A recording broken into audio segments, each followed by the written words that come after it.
Tapi pun selamat datang kami ucapkan kepada calon wali kota Bandar Lampung Bapak Haji Yusuf Kohar di Lapan Gedung Kuning. Iya pun.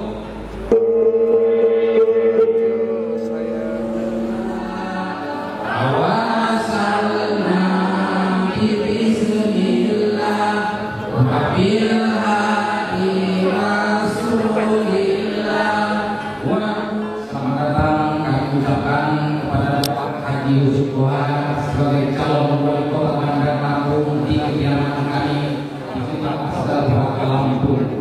Mudah-mudahan dengan silaturahmi Bapak Haji Yusuf Kohar bersama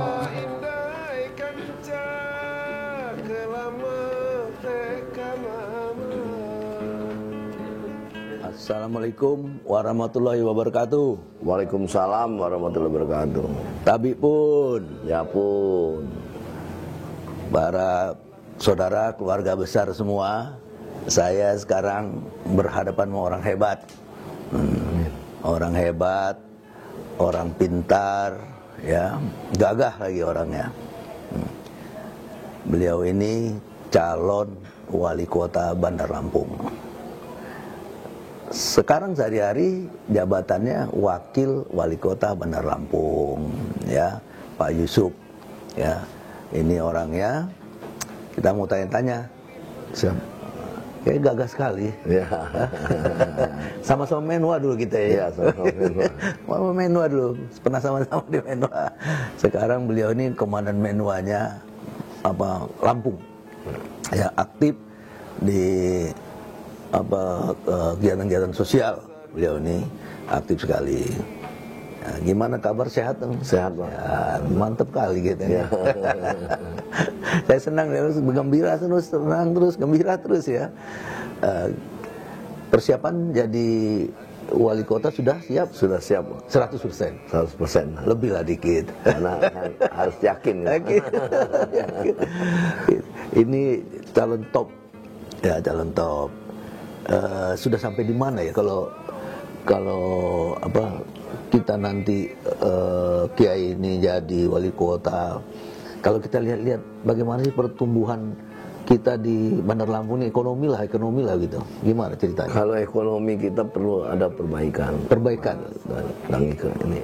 Jadi memang kita bagaimana membangun yang namanya jiwa kewirausahaan itu di Bandar Lampung ini, dan bagaimana yaitu menciptakan izin investasi itu supaya mudah, ya, supaya banyak orang datang ke Lampung ini untuk berinvestasi, sehingga lapangan kerja itu ada, dan diajak anak-anak muda untuk bagaimana mendorong dia menjadi usaha. Yaitu sekarang ini kan sistemnya kan startup kan, jadi ada usaha yang beraplikasi dari yang namanya internet kan, sehingga mereka dengan majunya bisa berkembang. Nah, inilah yang kita dorong anak-anak muda, mahasiswa-mahasiswa, supaya ada penghasilan, termasuk ibu-ibu juga. Ya.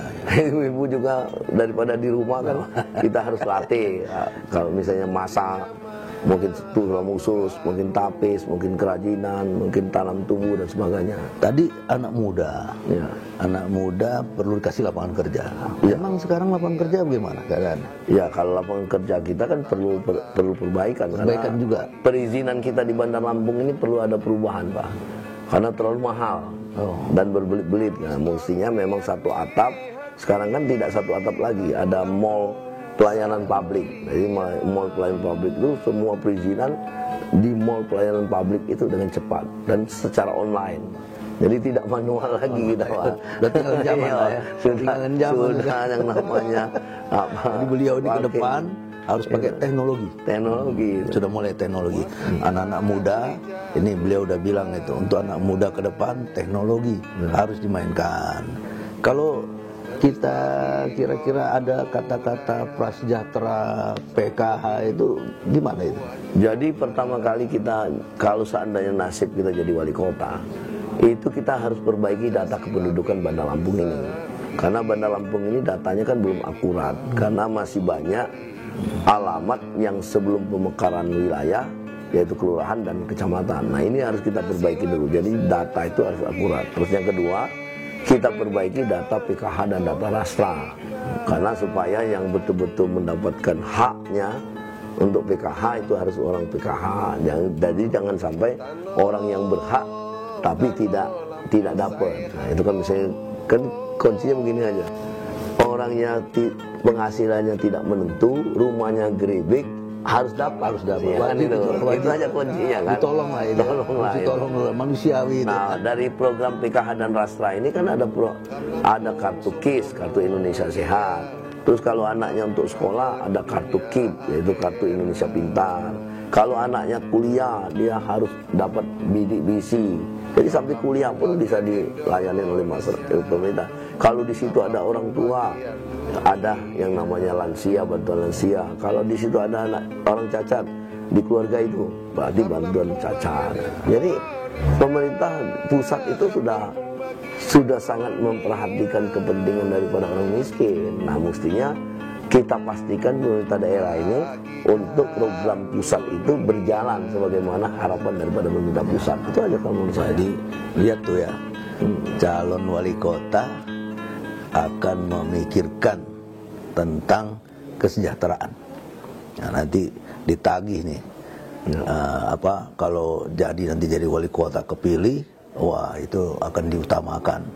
Kalau Kiai, kalau miskin memang ada berapa persen miskin di Bandar Lampung? Masih ada orang miskin. PKH masih banyak Pak, 9%-an. Kalau di atas kadang-kadang miskin, kadang-kadang enggak itu. ini kira-kira 30%. Ini kita mau tanya, kadang-kadang miskin, kadang-kadang tidak, ini gimana? Ya, kadang-kadang kan dia kelihatan miskin tapi mampu kelihatannya kan, tapi kelihatan dia mampu tapi sebenarnya dia tidak mampu, miskin. Itu 30%. Nah, ini yang harus kita perbaikin.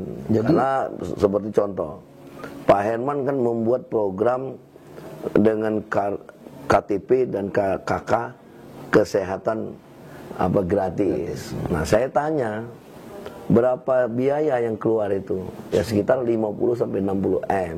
1 bulan? 1 tahun. Nah, saya tanya lagi, berapa orang yang memanfaatkan 50-60 M ini? Itu tidak lebih dari 35.000 atau 40.000 orang. Dari biayanya 50 sampai 60 M. Nah, tapi kalau kita seandainya anggaplah 50, kita bayar premi BPJS kan kita itu paling 50.000 kalikan 23.000 kalikan yang namanya 12 bulan, tidak lebih dari 13 M. Ngapain kita mengeluarkan sampai 50 sampai 60 M? Sementara kalau kita pakai dibayarkan ke BPJS, mungkin anggaplah biaya BPJS naik, ya mungkin 15 M dan sebagainya. Masih kita bisa berhemat. Bagaimana kita memperbaiki puskesmasnya, bagaimana memperbaiki rumah sakitnya, dan bagaimana membuat rumah singgah di Cipto Mangunkusumo itu. Jadi kalau ada orang yang dirujuk ke Cipto, sudah ada tempat nginapnya. Kalau untuk orang miskin kan. Nah, tapi kalau sekarang ini, kalau dengan KTP dan KK, begitu misalnya penyakitnya harus dirujuk ke Jakarta, tidak bisa. Kenapa? Ya karena hanya terbatas untuk di Bandar Lampung. Oh, jadi tidak bisa untuk rujuk ke Jakarta. Tidak ada rujukan ke Jakarta. Jadi berhenti di Lampung. Berhenti di Lampung. Nah, mestinya memang dimasuk ke BPJS supaya bisa ngerujuk juga ke Jakarta. Jadi juga BPJS kalau 50 miliar besar ya, terlalu besar masih. Kalau kan untuk kelas 3 itu kan masih sekitar berapa? Kalau dulu kan 23.000 Pak. Kalau 50 miliar itu besar masih, kan? Terlalu besar ya? Terlalu besar, dia paling 13 M palingnya. Ngapain masih kita bisa dimanfaatkan? Masih dimanfaatkan biaya-biaya yang lain kan? Nah, ini lihat nih. Itu. Jadi kita efisien, harus mengadakan efisien dan efektif anggaran. Kiai Yusuf Kohar ini sangat memperhatikan kesehatan, ya. Sampai BPJS, kalau perlu mungkin nanti beliau akan melihat BPJS sampai Jakarta nih. Jangan berhenti di Bandar Lampung. Dan kita harus mampu memastikan rumah sakit itu melayani peserta BPJS dengan maksimal. Karena kan rumah sakit itu kan izinnya dari kita.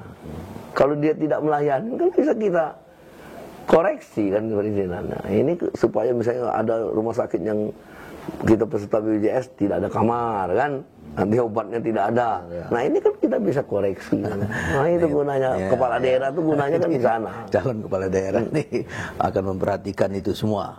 Top nih beliau nih. Nah sekarang Kiai, soal pendidikan ini apa yang harus menjadi perhatian di pendidikan ini? Ada katanya apa? Billing apa? Ya billing. Perhatian saya supaya pendidikan itu kelasnya itu kan sekolahan itu harus bagus kan, kelasnya, lingkungannya rapi dan bersih kan. Terus tidak ada dagang buku. Oh, dagang buku apa dagang maksudnya buku nih? itu kan maksudnya kan begini. Ada dagang buku juga. Ada suruh bayar tebus buku ini kan. Bukan dagang buku, bukan. Buku ya. Bukan duku ya. Kan bisa saja kalau kita waktu SD dulu kan buku kakak kita bisa dipakai oleh adik kita kan. Kalau sekarang ini kan warisan tidak bisa lagi karena dagang buku tadi kan. Karena ada yang ingin tebus buku ini.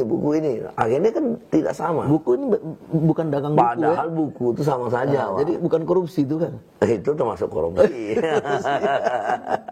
Jadi memaksakan harus tebus buku A. Nah jadi akhirnya buku yang sudah lama ini harus berganti lagi kan dengan buku B lagi. Nggak bisa diwarisin. Nggak bisa diwarisin. Itu yang saya lihat. Double jadi ini. Ya double di pendidikan. Terus yang kedua dagang baju seragam. Ya kalau baju seragam itu kan ya kalau misalnya dia putih abu-abu ya putih abu-abu juga, punya kakak kita juga bisa pakai. Kita dulu kan punya bapak kita juga kita warisan itu pakai kan. Nah sekarang kan nggak bisa lagi, harus apa jahit sendiri, harus apa dan sebagainya. Terus gurunya harus diperbaikin. Apa itu guru yang diperbaiki? Guru itu kan statusnya banyak TKS. Mestinya pemerintah daerah harus ada perhatian terhadap guru. Jadi guru itu jangan TKS, dia harus honor daerah. Nah, istilah. Nah, kalau dia honor daerah, dia bisa ngurus apa NPUK atau nomor induk buku keguruan, terus bisa ngurus sertifikasi. Nah, kalau dia TKS, SK ngajarnya itu hanya diangkat oleh kepala sekolah.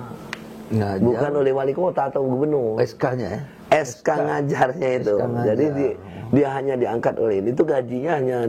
Itu PNS? Bukan. Oh bukan. Honor. Jadi 250.000. Terus ditambah insentif dari ini APBD 250. Jadi gajinya tidak lebih dari 500.000. Berarti nanti... Nah bagaimana mau menghidupkan... Ngajarnya juga? Ngajar anak bangsa 500.000. Sedangkan membantu rumah tangga. Yang bahaya kalau anak bangsa jadi bodoh. Bodoh itu. Jadi ini harus diperhatikan. Karena kalau di Jawa Barat, di Jambi, di apa namanya di Padang, Sumatera Barat, itu honor daerah. Jadi kalau honor daerah, SK-nya wali kota atau gubernur atau bupati, nanti dia bisa ngurus nomor induk keguruannya, terus nanti dia ngurus sertifikasi. Anggaplah misalnya Hondanya itu 1 juta, misalnya anggaran nggak ada, terus sertifikasi kan 2 juta kalau 5 tahun, Bang. Jadi 3 juta. Lumayan. Nah ngajar 3 juta dengan ngajar 500.000 akan berbeda. Nah ini maksud kita konsentrasi pendidikan itu. Bukan lihat tuh ya, masyarakat, ibu-ibu guru nih, contoh nih akan naikin 500 bisa sampai 3 juta loh. Ya. Luar biasa itu, ya kan?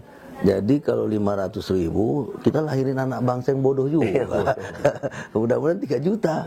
Nah, kalau billing gimana billing? Kalau billing ini kan anak orang miskin, ini kan ngajar itu ya. Proses belajar mengajar. Untuk mintarkan anak, bukan untuk kegiatan di luar mintarkan anak. Nah itu makanya perlu dicek betul. Jadi guru itu sekolahan itu biayanya berapa sebulan keluar, setahun berapa, dana bos yang masuk berapa, dana billing yang masuk berapa. Nah kalau dia sudah cukup ya sudah, tidak ada lagi bantuan komite lah apalah. Mesti komite itu kan sukarela. Kalau menurut pandangan saya komite itu sukarela, tidak boleh wajib. Ya. Nah kebanyakan yang terjadi di lapangan ada SPP, padahal mestinya kalau dengan adanya dana bos tidak ada SPP lagi. Itu dari program pusat. Iya dari sinilah, dari sekolah-sekolahan itu alasan komite itu kan. Tapi program bos itu dari kalau pusat bos. Bos itu. Dana bos itu kan untuk mengajar. Proses belajar mengajar di sekolahan itu. Makanya ini yang namanya penggunaannya harus sesuai dengan tupoksi yang ada, kan itu, supaya pintar anaknya. Nah, kita kan mengharapkan anak ini supaya anak yang pintar, terus anak yang bisa bergaul, anak yang bisa menyesuaikan diri, ya kan, beradaptasi dan membaca perasaan orang, dan penuh keyakinan, kepercayaan, dan apa namanya itu kerja keras. Tapi anak ini sopan dan santun. Ya. Ini harapan kita ke depan. Ini apa Kiai Yusuf ini luar biasa ya. Jadi akan memperhatikan kesejahteraan, akan memperhatikan pendidikan, akan memperhatikan kesehatan. Nah, ini tujuan dari beliau nanti bila terpilih. Ini salah satu program yang harus diunggulkan beliau untuk merubah gitu. Terus ada ruang terbuka hijau juga. Nah, kalau di Lampung ini kan tidak ada bermain kan, ruang terbuka hijau kan nggak ada. Ya, hutan-hutan buatan ya. Buat ruang terbuka hijau. Terbuka hijau. Terus gitu. Pasar harus bagus. Nah, pasar kita kan kumuh semua. Bambu kuning kumuh, simpur kumuh, apa namanya itu? Tamin kumuh. Terus kangkung kumuh juga. Terus pasar Tugu kosong, kumuh juga. Nah, ini mestinya pasar tuh kita buat mewah. Jadi fasilitas publik itu harus buat mewah. Puskesmas, sekolahan, pasar, terminal, ya kan, ruang terbuka hijau. Nah, ruang terbuka hijau kan termasuk WC-WC dan sebagainya, harus mewah. Jadi kantor kita lebih baik biasa saja, sesuai dengan standar, tapi ada kegiatannya, daripada kantor kecamatan dibongkar, dibuat bagus, tapi nggak ada kegiatannya, sepi, nggak ada bermanfaat, nggak ada kegiatan. Masuklah kantor camat itu, nggak ada kegiatan, karena camat dan lurah sama RT dan lingkungan kan hanya jadi tim sukses, Pak. Jadi itu fungsinya tim sukses kan. Kata Kiai tadi 9% miskin kita ya. Iya. 9%. Itu bagaimana cara programnya ke depan itu? Ya kita harus didik yang namanya pendidikan keterampilan kewirausahaan. Jadi jangan pendidikan program itu hanya berdasarkan proyek. Kan selama ini kan ada juga pendidikan dan untuk kewirausahaan di kelurahan. Tapi kan hanya proyek, kan habis proyek habis sudah kan. Kadang-kadang pendidikannya 150 orang. Sebenarnya kan kalau kita mendidik orang tidak boleh 150. Mestinya kalau ingin jadi 30 kan itu aja. Tapi diseriusin, termasuk dilatih benar, sudah ini, terus kita fasilitasin kan, terus kita mungkin dikasih bantuan lemah kan, nanti baru ada bantuan kredit kan itu. Jadi orang berusaha semua, setiap orang harus punya prinsip tiada hari tanpa cari duit kan itu. Yeah. Karena kalau sudah punya duit pasti ngocehnya agak lancar dikit kan?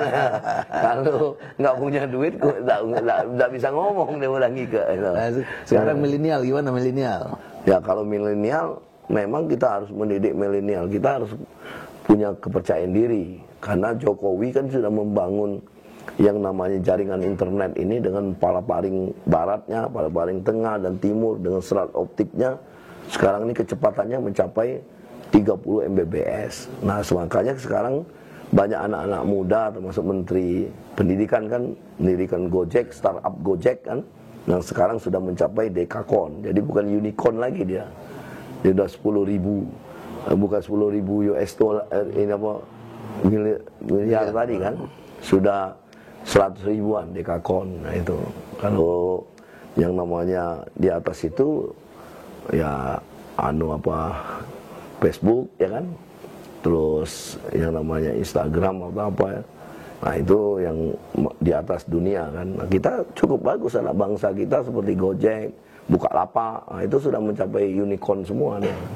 Nah kalau bisa di Lampung ini muncul juga startup yang baru-baru untuk memfasilitasi ya, startup itu kan seperti misalnya Gojek, Grab, terus yang hotel, yang perdagangan itu startup semua. Jadi tidak bisa lagi. Sekarang ini kan harus daya saing tinggi, makanya sekolah itu tidak bisa main-main lagi kita, supaya kita punya kemampuan daya saing unggul kan. Jadi daya saing ini, makanya konsep kita yaitu bagaimana supaya visi misi kami yaitu makmur. Makmur, unggul dan berkeadilan. Jadi kenapa kami ngambil unggul, ini makmur, supaya minimal. Kalau kita lihat makmur, unggul, keadilan. Berkeadilan. Perlu waktu berapa proses ini? Ya perlu tahapan mungkin setahun, 2 tahun atau 3 tahun. Saya kira 4 tahun sudah bisa, itu sudah bagus, sudah jalan. Landas lah istilahnya. Sudah ada landasannya, sudah ada. Seperti misalnya contoh, Bali itu kan mengelola kopi Bali, itu kan dulu kan bercampur dengan kotoran anjing, kotoran babi dan sebagainya. Nah dididik, dilatih bagaimana supaya mereka yaitu petik merah, terus jemurnya tidak lagi di sembarang tempat kan, terus dikeringkan, dicuci dan sebagainya. Nah sehingga kopi Bali kan terkenal, itu 5 tahun.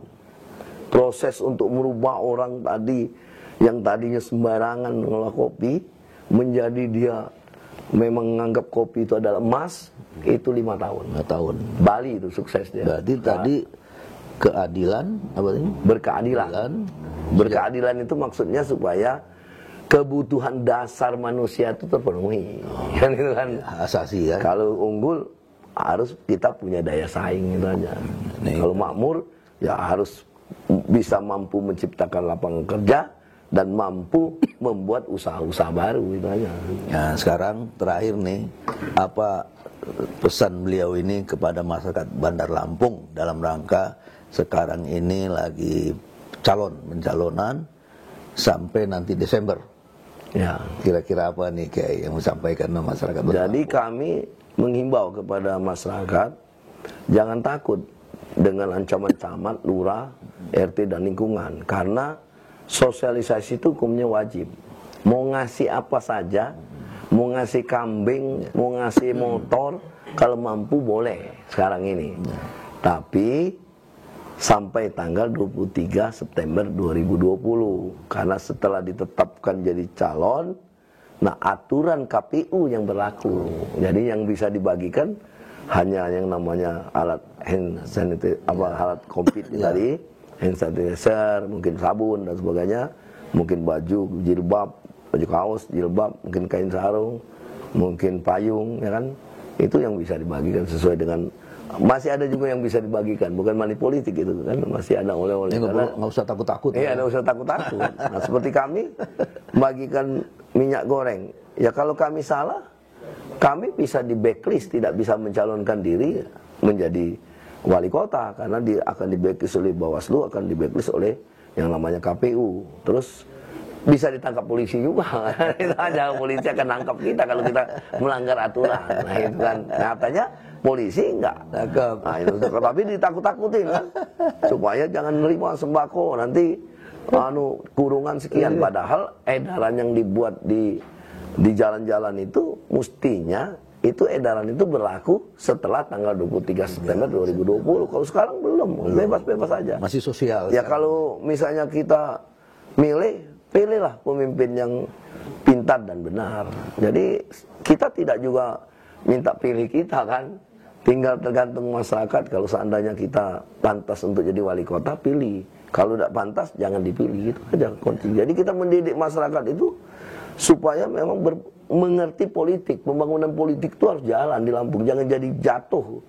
Gara-gara camat ngelarang ini, pendidikan politik kita jatuh, Pak Dangike itu. Jatuh ke bawah sih. Iya, jatuh. Nah, mesti tidak boleh. Kita harus membangun yang namanya ideologi, politik, ekonomi, sosial budaya, dan yang namanya pertahanan keamanan. Ya, jadi itu pesan dari beliau nih, jangan takut. Jangan takut. Ada masanya, ada ketentuannya, ada aturannya. Yang penting nggak boleh dilanggar. Jadi saya bincang-bincang dengan Kiai Yusuf Kohar ini, ya, karena ingin tahu nih apa visi misinya, luar biasa ya. Sampai orang miskin pun mau dibikin tidak miskin. Apalagi tadi ada istilah, jangan sampai kelihatannya kaya ternyata miskin. Nah, miskin tapi nggak mampu. Wah, ini bahasanya beliau. Jadi para keluarga besar Permisa semua, beliau ini punya program mendahului kesehatan. kesejahteraan, pendidikan, tadi menyampaikan milenial, termasuk warga miskin yang akan diperhatikan beliau. Ya, terus membangun politik, jangan menjatuhkan politik, gitu. Membangun politik kita, karena politik itu akan membawa manfaat. Nah, ini beliau ini, ya, namanya calon wali kota Bandar Lampung, ya. Semoga beliau sehat. Amin. Nanti kalau kepilih bisa mimpin yang bermanfaat buat seluruh warga Bandar Lampung, ya. Kita juga bisa sejahtera. Kemiskinan kurang, ya, harus ya. Target itu. Apa tadi, honor guru naik, gitu ya. Nah, inilah target beliau itu semuanya, ya. Nah, saya sekali lagi terima kasih Kiai Yusuf Kohar, terima kasih karena sudah datang ke Gedung Kuning ini. Semoga sukses. Sukses. Terima kasih. Terpilih. Kawan lama, kawan menua ini. Itu. Semoga sukses selalu. Warga jangan takut. Ekonomi akan dibagusin, kesejahteraan dibaguskan, pendidikan bagus, kesehatan bagus, miskin berkurang. Gitu. Terima kasih semuanya. Jangan lupa Yusuf Kohar. Amin. Terima kasih. Wassalamualaikum warahmatullahi wabarakatuh. Waalaikumsalam. Tapi pun. Ya pun.